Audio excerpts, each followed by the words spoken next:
Hörmətli izləyicilər, kanala abunə olub like etməyi unutmayın. Günün xəbərləri təqdim edir.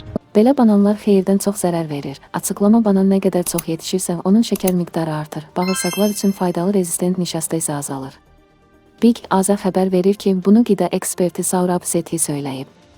O bildirib ki, lif baxımdan zəngin olan yaşıl, sərt bananlar bədənin həzm sisteminə dəstək verir, sağlam bağırsaq bakteriyalarını qidalandırır və faydalı yağ turşularının əmələ gəlməsinə kömək edir. Yetişmiş, qara ləkəli bananlar isə bu xüsusiyyətlərini itirir və bağırsaqlar üçün faydası azalır. Yaşıl bananın lifləri ürək xəstəlikləri, insult, tip 2 şəkərli diabet və hətta bağırsaq xərçəngi riskini azaldır. Saurabh Sethi həmçinin qeyd edir ki, ən yaxşı meyvə seçimləri yabani gilə meyvə, kivi və nardır. Bu meyvələr yalnız bağırsaq sağlamlığı üçün deyil, həm də antioksidantlarla zəngin olduqlarından bədəni sərbəst radikallardan qoruyur və iltihabı azaldır.